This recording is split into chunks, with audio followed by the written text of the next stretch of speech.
Assalamualaikum warahmatullahi wabarakatuh. Kembali kita bertemu. Yang selanjutnya adalah untuk menjelaskan kapan puasa itu akan dilakukan. Dalam surat Al-Baqarah ayat yang 185 itu disampaikan, Syahrul Ramadan alladzi unzila fihil Qur'an hudal linnasi wa bayyinatin minal huda wal furqan. Faman syahida minkumus syahra falyasum.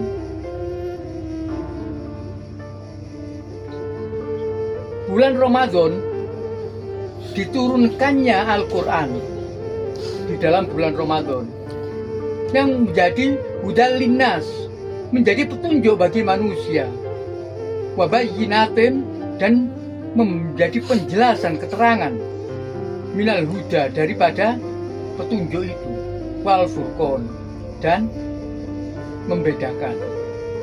Faman syahida, maka barang siapa yang melihat dari kamu semua yang melihat bulan Ramadan, falyasu, maka berpuasalah. Jadi jelas di sini bahwa di dalam bulan Ramadan itu diturunkan Al-Quran. Apa fungsi Al-Quran? Fungsi Al-Quran adalah hudal linnas, petunjuk bagi manusia, wa bayyinatin, dan menjadi keterangan, menjadi penjelas, minal huda, daripada petunjuk, wal furqan, dan menjadi pembeda. Apa yang perlu dibedakan?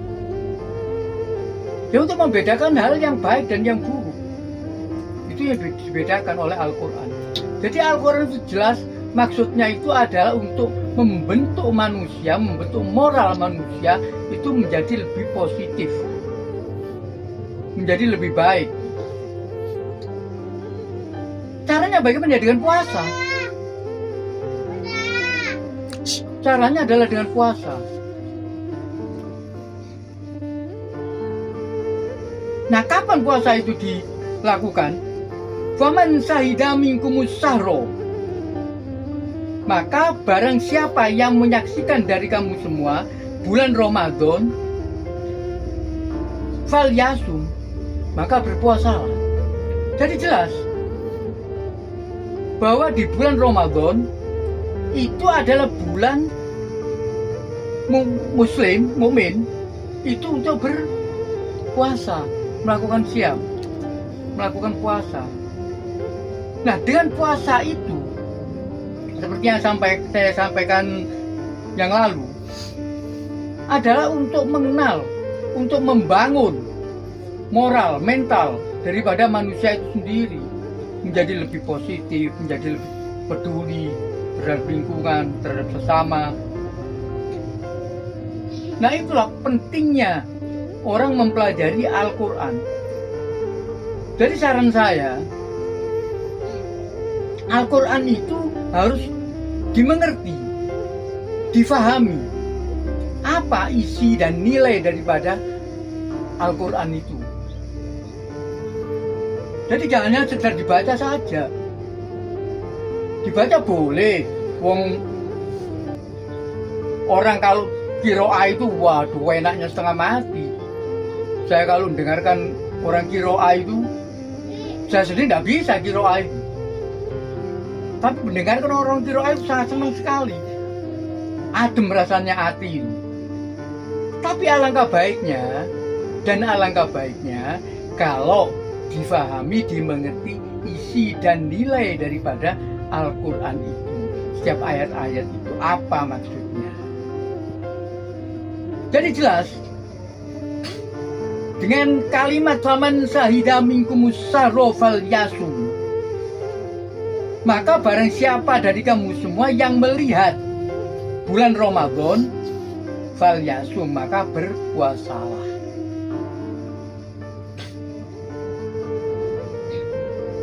Apakah puasa itu berlaku bagi semua orang? Memang berlaku bagi mukmin. bagi muslim. Tapi masih ada toleransi. Ada toleransi bagi mereka-mereka yang sakit. Seperti yang dikatakan, wa man kana maridon aw ala safarim fa iddati min ayyamin ukhra. Dan barang siapa yang keberadaannya maridon itu sakit, aw ala safarin atau sedang bepergian, fa iddatun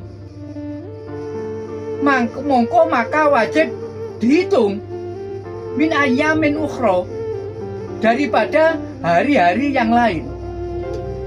Jadi maksudnya, kalau memang sakit dan sedang bepergian, itu diberikan toleransi oleh Allah Subhanahu wa Ta'ala. Tapi tetap harus dihitung berapa hari tidak puasa. Nah, itu harus dibayar pada hari-hari yang lain. Nah, inilah sikap daripada ayat-ayat ini. Dan lebih lagi dijelaskan, yuridullaha bikumul yusra wala yuridu bikumul usra.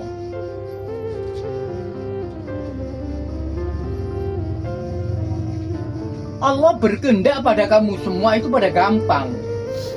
Wala yuridu bikumul usra, dan tidak berkehendak pada kamu semua itu pada yang sulit, yang angel itu enggak. Jadi Allah itu menghendaki pada kamu semua itu pada yang mudah-mudah saja, pada yang gampang-gampang saja. Jadi jangan sampai kesengsaraan, jangan sampai keberatan di dalam menjalankan puasa itu. Oleh karena itu, apabila keadaannya itu sakit atau bepergian, maka diberikan toleransi untuk tidak berpuasa. Tapi ya tetap dianggap sebagai utang. Dianggap sebagai utang yang harus dibayar kembali. Nah, inilah apa perlunya itu? Perlunya untuk meningkatkan disiplin. Jadi ada tanggung jawab sebagai manusia itu.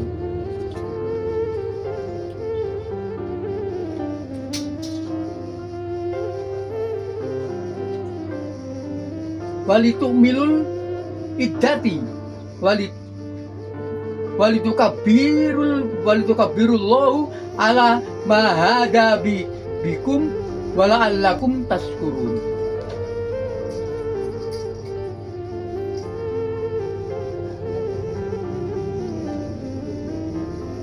Dan agar kamu itu menyempurnakan dengan hitungan itu.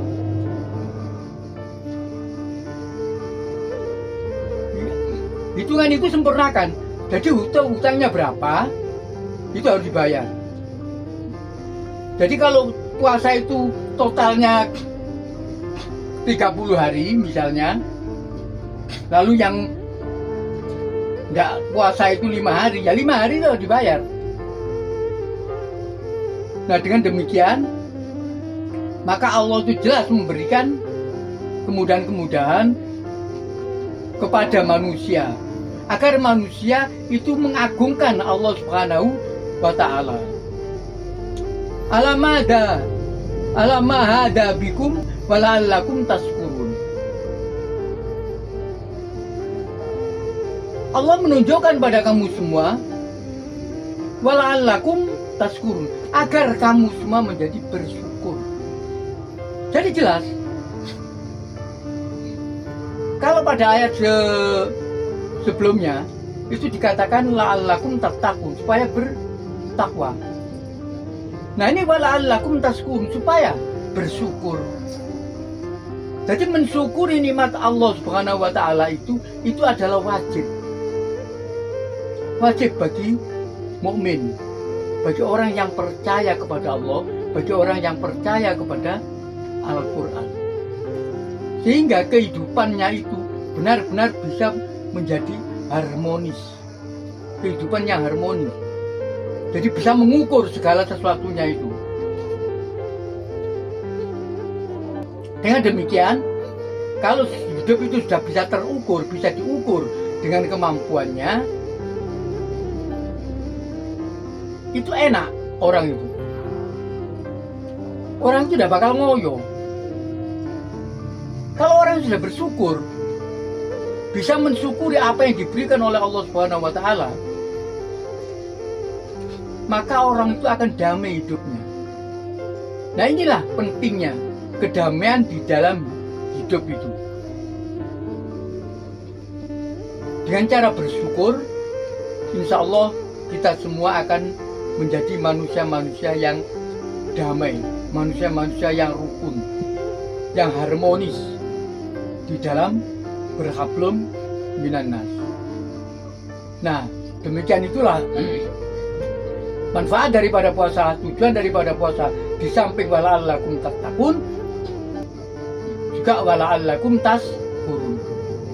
Nah, demikian apa yang telah dapat saya sampaikan, semoga ini dapat memberikan manfaat kepada kita semua, kepada para pendengar,